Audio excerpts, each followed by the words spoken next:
नमस्कार। आप सुन रहे हैं कहानी गोल्ड। आइए सुनते हैं मालती जोशी जी की लिखी कहानी कोह का दर्प। मम्मी, मेहरी आई है, मीता ने आकर बताया। आई है तो मैं क्या करूं? क्या जाकर आरती उतारूं? मैंने रूखे स्वर में कहने की कोशिश की, पर सच तो यह था कि महरी के शुभागमन की बात से ही मन एकदम हल्का हो आया था। 3 दिन से उसकी बाट जोहते आंखें पथरा गई थीं, हाथ छिल गए सो अलग। मम्मी, आप उसे जरा डांटिए तो, अमित ने कहा और दोनों मुझे ठेलकर आंगन तक ले गए। महरी इस इत्मीनान से बर्तनों में जुटी हुई थी जैसे अपनी दीर्घ अनुपस्थिति का उसे भान ही न हो। मैं भी छेड़ना नहीं चाहती थी, पर दोनों दोस्त जाली के पीछे खड़े प्रतीक्षा कर रहे थे। इस बार चूक गई तो ऐसा मजाक बनाएंगे कि बस। भाई सुनो, मैंने आवाज को यथाशक्ति कठोर बनाकर कहा। जवाब में उसने सिर भी नहीं उठाया, उल्टे हाथ रोककर सिसकने लगी। मैं हैरान रह गई, क्या मेरी आवाज में सचमुच इतना दमखम है? तुम्हें तो बस रोना अच्छा आ गया है, मैंने हथियार डालते हुए कहा। बहू जी, कमली। कमली? क्या हुआ कमली को? मैंने घबराकर पूछा। 5 साल की गुलगोथनी बच्ची मेरी आंखों के सामने घूम गई। मुझे अमित पर कोफ्त हो आई। वह तो बस सिर पर सवार हो गया कि डांटिए इसे। पहले कुछ पूछताछ करनी चाहिए कि नहीं? भाई बताओ तो क्या हुआ? उसकी सिसकियों का तार जरा थमा तो मैंने कहा। बहू जी, उसका कल कागद हो गया। कागद मतलब? मतलब राजकुमारी ने कल गोद ले लिया। पंचायत बैठी थी, उसी ने कागद बनाया। धत तेरी की, इतनी देर में मैं पता नहीं कितना उल्टा सीधा सोच गई थी। अब राजकुमारी से कमली का रिश्ता कोई नई बात है? महरी अक्सर ही तो उसके बारे में बताती रहती है। राजकुमारी उसकी पड़ोसिन है और गांव के रिश्ते में बहन लगती है।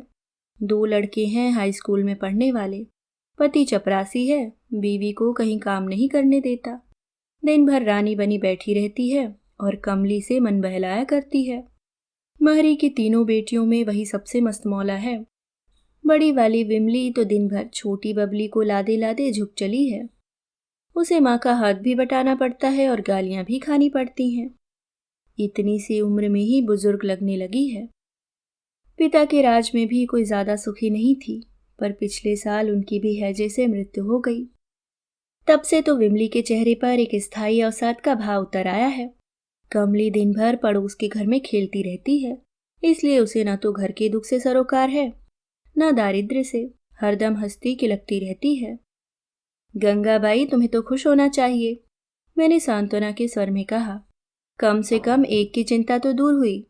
वहां वह ढंग से खाएगी पिएगी, अच्छे स्कूल में पढ़ेगी, अच्छे घर में जाएगी, और फिर कहीं दूर भी नहीं है। दिन भर तुम्हारी आंखों के सामने रहेगी। वैसे भी तो उन्हीं के यहाँ बनी रहती है। पर तब कागज तो नहीं बना था बहू जी, उसने कहा और फिर सिसकने लगी। उसका तर्क बेजोड़ था। दिन भर खेलना और बात है और कागज बन जाना और बात। दुख में उसने कल से चूल्हा भी नहीं जलाया था। राजकुमारी ने पंगत दी, वहां नाम को मुंह जुठार कर चली आई थी।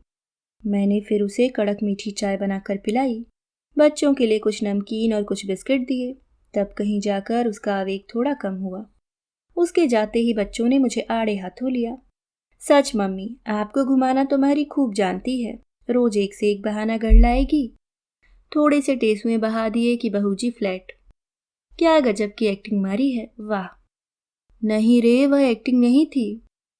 कैसे बताती कि यह रुलाई मैंने पहली बार नहीं देखी है। बचपन में माँ को कितनी बार इस तरह बिखरते देखा है। पहले तो वे सबके सामने ही बिखर जाती थी। 1-2 बार बाबूजी ने कुछ कड़ी बातें कह दी थी, तब से छुप छुप कर रोया करती। दिन भर उदास बनी रही मैं। 4 बजे मीता बिना कहे मेरे लिए चाय बनाकर ले आई। फिर पास बैठकर प्यार से पूछने लगी, मम्मी, सुनील की याद आ रही है ना? सुनील मामा को क्या हुआ? कॉमिक पढ़ता हुआ अमित एकदम कुर्सी से उछला। कुछ नहीं हुआ, आप अपनी किताब में ध्यान लगाइए। छोटी बहन के झिड़के जाने पर अमित ने बुरा सा मुंह बनाकर मेरी ओर देखा, पर मेरी ओर से कोई प्रतिक्रिया न पाकर फिर से अपनी किताब में डूब गया। किताब सचमुच मजेदार रही होगी, नहीं तो लड़ाई का इतना अच्छा अवसर वह छोड़ता नहीं। मुझे हंसी आ गई। दोनों मेरे ही बच्चे हैं, पर दोनों की संवेदनशीलता में कितना अंतर है। लड़के तो बस ऐसे ही होते हैं। माँ का मन पढ़ना तो लड़कियों को आता है। बिना कुछ कहे ही नन्ही मीता कितनी दूर तक सोच गई। और ये महाशय सुनकर भी कुछ समझ न सके। बचपन की याद है। माँ के उन उदास क्षणों को हम ही दोनों बहनें तो झेलती थीं, साए की तरह साथ लग जाती थीं। उतने कुछ क्षणों के लिए हम माँ की अंतरंग सखियां बन जाती थीं। किसी को पता भी नहीं चलता और हम जान जाती कि आज माँ रोई हैं। आज उन्हें किशु की याद आई है और याद आने का कोई एक बहाना था। कभी कोई गीत सुनकर, कभी किसी बच्चे को देखकर, कभी किसी त्योहार पर, तो कभी किसी तारीख पर। तब बुआ पर इतना गुस्सा आता। छलिया बुआ, मायाविनी बुआ, जो हमारे देखते देखते नन्हे किशु को झपट कर ले गई थी। यही शीला बुआ पहले इतनी अच्छी लगती थी। जब भी आती घर गुलजार हो उठता। कितना लाड करती थी हम सबको।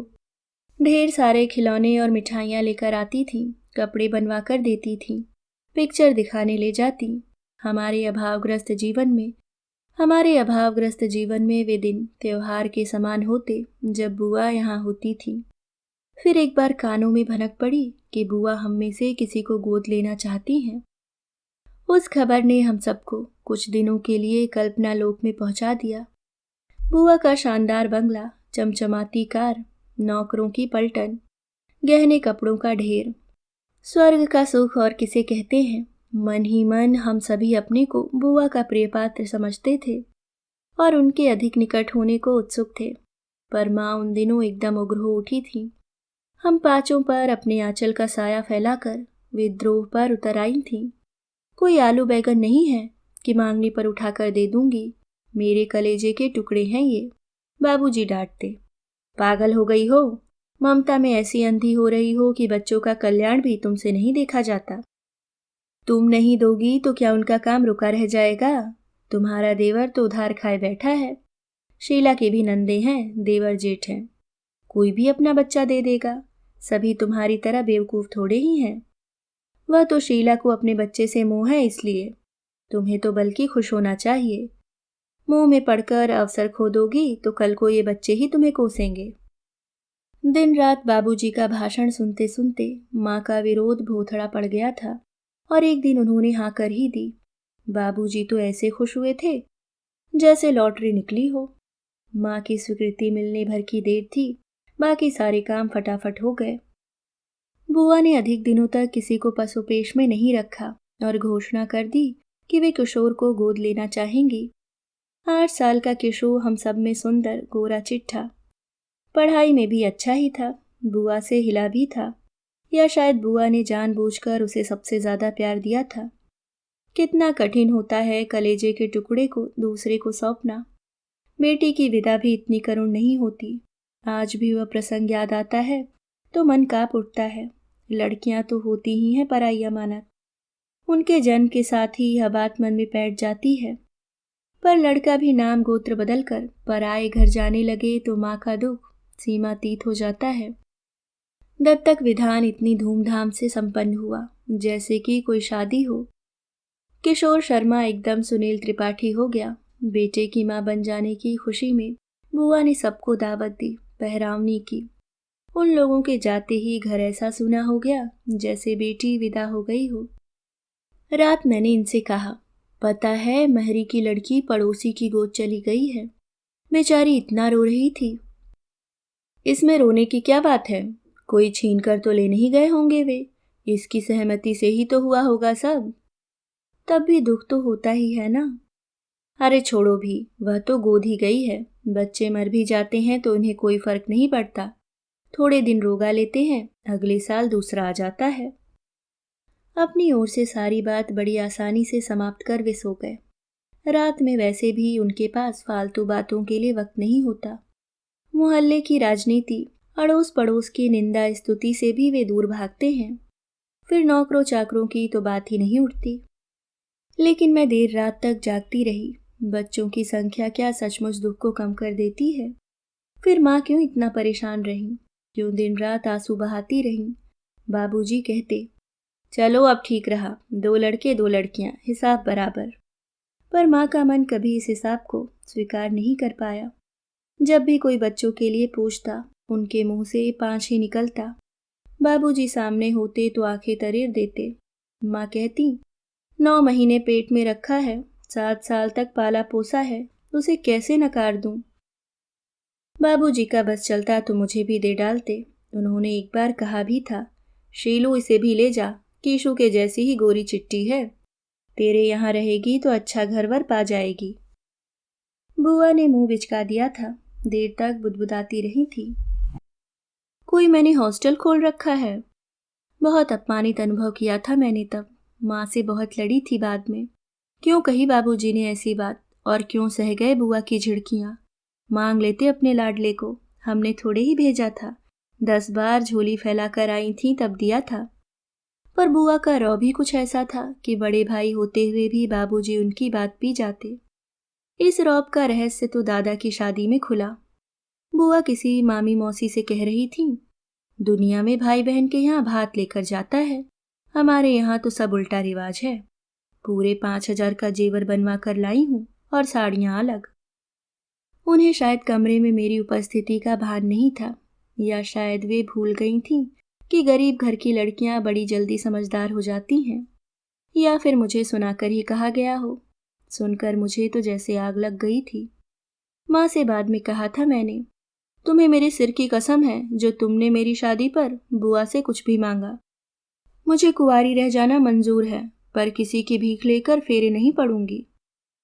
दीदी की शादी में किशोर को पूरे 2 साल बाद देखा था। शुरू के दिनों में बुआ हर महीने 15 दिन बाद उसे मिलाने ले आती थी, पर जैसे जैसे समय बीतता गया यह अंतराल बढ़ता गया। किशोर जब तक रहता सहमा सहमा सा रहता। बुआ का चौकस साया हम भाई बहनों पर मंडराता रहता। किशोर के नाश्ते का इंतजाम अलग से होता, उसके नहाने सोने की व्यवस्था हमसे भिन्न होती। उसे सुनील कहकर पुकारना पड़ता, और वह नया नाम हमारी जबान पर कांटे की तरह चुभता। दीदी की शादी में तो फूफा जी के साथ किशु को भी पड़ोस में राय साहब के यहाँ ठहराया गया था। सारा परिवार जब यहाँ बासी पूड़ी और अचार का नाश्ता कर रहा होता, उन दोनों के लिए दूध और अंडे की व्यवस्था की जाती। सब लोग दही बड़े और इमरती पर हाथ साफ करते, और उसे कॉर्नफ्लेक्स पर सब्र कर लेना पड़ता। तब हमारा कौर भी गले में अटकने लगता। पूरी शादी में वह एक ही दिन हमारे साथ पंगत में बैठा था। तब बुआ की नज़र बचाकर हमने उसकी पत्तल मिठाइयों से पूर दी थी, पर जिस तरह डर डर कर वह खा रहा था, उसे देखकर पहली बार लगा था कि अब वह हमारा नहीं रहा। बड़े भैया की शादी में फूफा जी नहीं आ पाए थे। यह एक तरह से अच्छा ही हुआ। बुआ चाह कर भी किशु को राय साहब के यहाँ नहीं भेज सकी। वह भी अब पहले का सा दब्बू नहीं रहा था। इंजीनियरिंग कॉलेज में पढ़ रहा था। इतना सुदर्शन की आग ठहरती नहीं थी। शादी से लौटकर चाचा ने बताया कि बारात में भी वही सबके आकर्षण का केंद्र बना रहा।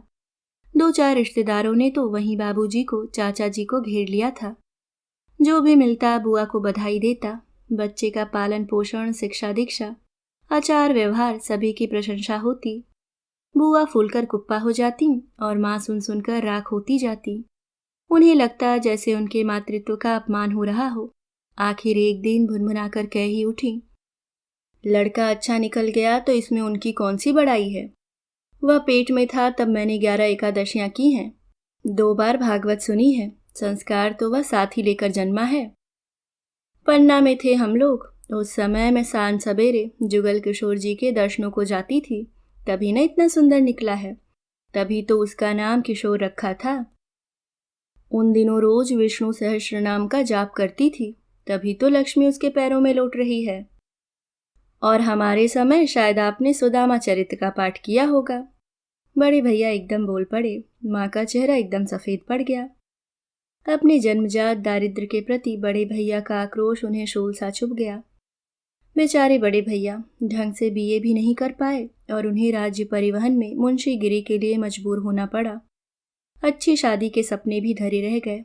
लड़की उन्हें जरा भी पसंद नहीं थी, पर वह 10,000 नगद ला रही थी, जिनकी कुम्मी की मेरी शादी में सख्त जरूरत थी। बुआ दिन भर अपना बड़प्पन गाया करती। मरे ये लड़की वाले चैन नहीं लेने देते। रोज की डाक से फोटो और कुंडलियां चली आ रही हैं। घर पर तो मेला सा लगा रहता है। हाथ जोड़कर कहते हैं कि भैया लड़के की पढ़ाई तो पूरी हो जाने दीजिए, पर उनकी बस एक ही रट रहती है, आप एक बार लड़की तो देख लीजिए। अब बताओ मैं कितनी लड़कियां देखूं, कितनों की बुराई मोल लूं। बेटे की माँ होने का दर्प उनके हर शब्द से छलक पड़ता। उनका वह दर्प माँ को बिच्छू का सा दंश दे जाता। जब बर्दाश्त से बाहर हो जाता तो अकेले में बड़बड़ाती रहती। बड़ी लड़की वाली बनती है, मांगे की चीज पर इतना गुरूर है, खुद पैदा कर लेती तो जाने क्या करती। मैं और दीदी समझाती। माँ जब एक बार दे चुकी तो बार बार कहकर अपने को छोटा क्यों करती हो। माँ तड़प उठती। कोई आम अमरूद नहीं दिया है लली, कलेजे का टुकड़ा निकाल कर दिया है, 9 महीने पेट में और 7 साल धरती पर पाला है, कहूंगी क्यों नहीं, 1000 बार कहूंगी। पर उनका यह कहना अपनों तक ही सीमित था। बुआ के सामने कभी हिम्मत नहीं पड़ती। उनके एहसानों के बोझ तले दबी हुई जो थी। दीदी की भैया की शादी में उन्होंने सहारा दिया था। सुनील की उतरन पुत्रन से कुमार बना सवरा घूमता था। साल 6 महीने में बाबूजी एक आध स्वेटर पा जाते थे। बुआ के मन से उतरी साड़ियां माँ के हमारे काम आ जाती थी। लाख नफरत थी पर मध्यवर्गीय शराफत का तकाजा था। सब कुछ सिर झुकाकर स्वीकार करना पड़ता था। बुआ का वरदहस्त न होता तो हम लोगों का अभावग्रस्त जीवन सचमुच चौराहे पर आ जाता। मुझे अपनी शादी के बाद सबसे बढ़कर खुशी इस बात की हुई थी कि अब अपने मन का अपने पैसों से खरीद कर पहन ओढ़ सकूंगी। लेकिन माँ तो इस अभिशाप से कभी मुक्त नहीं हो पाई। बुढ़ापे में भी चैन कहाँ है। केशव भैया नौकरी करने लगे हैं, पर वह भी तो एक नामालूम सी क्लर्की है। फिर उनकी अपनी गृहस्थी है। कुमार की पढ़ाई का खर्च दे रहे हैं, यही क्या कम है। इससे ज्यादा देंगे भी क्या, कहाँ से देंगे। कभी कभार घर जाती हूँ तो उस जीर्ण शीर्ण गृहस्थी को देखकर मन तड़प उठता है। 3 बेटों की माँ अकेली असहाय खट रही है। बाबूजी की आंखें जवाब देती जा रही हैं। वे पेंशन पा गए हैं और दिन भर घर में बैठे चिड़चिड़ाते रहते हैं। घर हर तरफ से झूल रहा है, लगता है किसी भी दिन बैठ जाएगा। जितनी ललक से जाती हूँ हर बार उतनी ही उदास होकर लौटती हूँ। पिछले अगस्त में मद्रास से दिल्ली जाते हुए किशोर एक दिन के लिए रुका था। बोला, इधर से पास हो रहा था, सोचा इस बार एडवांस में राखी मना ली जाए। बहुत दिनों से तुम्हारे हाथ से नहीं बंधवाई है। गदगद हुआ ही मैं। तुरत फुरत बाजार से राखी, मिठाई और उसके बच्चे के लिए सूट और खिलौने मंगवाए। बड़े उल्लास से उसने पटरे पर बैठकर राखी बंधवा ली। फिर मेरे पैर छूकर थाली में 100 का एक नोट रख दिया। हर्ष और विषाद का एक मिला जुला आवेग मन को मथ गया। बेचारे बड़े भैया चाह कर भी कभी 10 से ज्यादा दे नहीं पाते और लेते समय मन में बराबर संकोच बना रहता है। इन 10 रुपयों से शायद उनकी 3 दिन की सब्जी आ जाती। मैंने नोट उठाकर उसकी जेब में डालते हुए कहा, केशु अब मुझे इन रुपयों से मोह नहीं रहा, इसके बदले में मेरी एक बात रखोगे? कहो। माँ बाबूजी को कुछ दिनों के लिए अपने पास बुला लो, थोड़ा बदलाव हो जाएगा। बाबूजी का ठीक से चेकअप होना जरूरी है। हो सके तो आँख का ऑपरेशन भी करवा देना। वह थोड़ी देर चुप रहा, फिर बोला, पैसे कहो तो भेज सकता हूँ, पर अभी उन्हें बुलाना तो। डैडी का हर्निया का ऑपरेशन होने को है, मेरे टूर की वजह से रुका रहा। फिर शायद पूरी सर्दियाँ वे मेरे पास ही रहेंगे। यूपी की ठंड अब उनसे बर्दाश्त नहीं होती। उनके रहते बाबूजी को लाना तो बहुत कठिन है। तुम्हें तो मालूम है, बाबूजी से उनकी पटरी नहीं बैठती। पटरी न बैठने का क्या सवाल है, बाबूजी तुम्हारे घर आएंगे, उनके यहाँ नहीं। क्या उनकी मर्जी ही सब कुछ है? आखिर माँ बाबूजी का भी तो कुछ हक बनता है, जन्मदाता हैं वे तुम्हारे। क्या सिर्फ जन्म देने से ही कोई हकदार हो जाता है? उसने तड़प कर पूछा। उस दिन यह बात क्यों याद नहीं आई जब मुझे एक घर से उखाड़कर दूसरे के आंगन में फेंक दिया था। अपने घर में मेरा रहने का हक भी जिन लोगों ने छीन लिया था, आज उन्हें अपने हक की बात करने का कोई अधिकार नहीं है। दीदी, बाबूजी की जिद के सामने सब हार गए थे कीशु, तू नहीं जानता माँ कितना कितना रोती थी। माँ रो तो सकती थी दीदी, मेरे लिए तो उसकी भी मनाही थी। फिर माँ के साथ तुम लोग थे, मेरे साथ कौन था? एक अजनबी माहौल में निपट अकेला पड़ गया था मैं, और माहौल भी ऐसा जहाँ हर कोई उपहास करने के लिए, आलोचना करने के लिए तत्पर बैठा हो। मम्मी की जिद ही मुझे उस घर में ले गई थी, पर वहाँ हर कोई मेरा दुश्मन था। सोते जागते उठते बैठते मुझे चौकन्ना रहना पड़ता था, कहीं कुछ ऐसा न कर बैठूं कि मम्मी को मेरे लिए लज्जित होना पड़े। ऐसा न हो कि किसी बात के लिए मेरे दरिद्री अतीत को फप्तियां सुननी पड़े। एक संशय पिशाच, एक आशंका का भूत हरदम मेरी पीठ पर सवार रहता। पढ़ते समय भी वह पीछा नहीं छोड़ता। परीक्षा देते समय भी यही भय मन में समाया रहता, अगर मैं फर्स्ट नहीं आया तो। तेरे कल्याण के लिए ही किया था रे सब।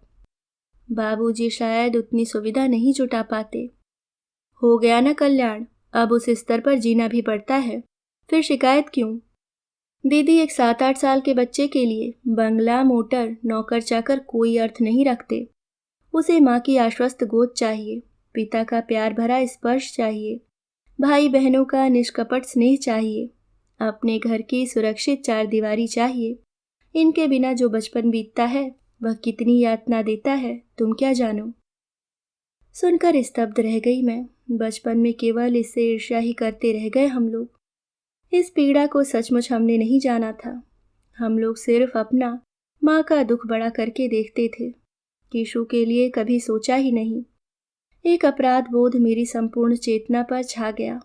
जाते समय उसने वे रुपए मेरी आंचल में बांध दिए और बोला, चिंता मत करना दीदी, जैसे ही सुविधा होगी मैं माँ बाबूजी को लिवा ले जाऊंगा। तुम भी कभी छुट्टियों में बच्चों को लेकर मद्रास आओ ना, अच्छा लगेगा। इस बात को भी अब साल भर बीत चला है। माँ बाबूजी अब भी कस्बे के खस्ता हाल मकान में बने हुए हैं। मैं जानती थी किशोर उन्हें नहीं ले जाएगा। डैडी, फूफा जी का तो बहाना है। दरअसल वह सुवर्णा से डरता है। वह तो बाबूजी के नाम से ही बिदकती है। शादी के बाद माँ के बहुत मनुहार करने पर बुआ बहू बेटे को लेकर घर गई थी। बहू के कटे बाल, रंगे होठ, बढ़े हुए नाखून, खुले ब्लाउज और ऊंचे जूतों को लेकर बाबूजी दिन भर नाक भौं सिकोड़ते रहते। उसके सिर न ढकने पर उन्हें कोफ्त होती। वह उनके सामने बैठकर पेपर पढ़ने लगती तो उनका पारा 7वें आसमान पर चढ़ जाता। जिस दिन उन्होंने उसे पति को नाम से पुकारते हुए सुना था, उस दिन तो हद ही हो गई थी। माँ का समझाना बुझाना सब व्यर्थ हो गया था। यह सारा प्रसंग मुझे सुनाते हुए माँ ने कहा था, जिनकी बहू है वे तो कुछ कहते नहीं, ये बेकार में अपना खून जलाते हैं। उसे कौन सा रोज रोज यहाँ आना है, एक ही बार में भरपाई होगी वह तो।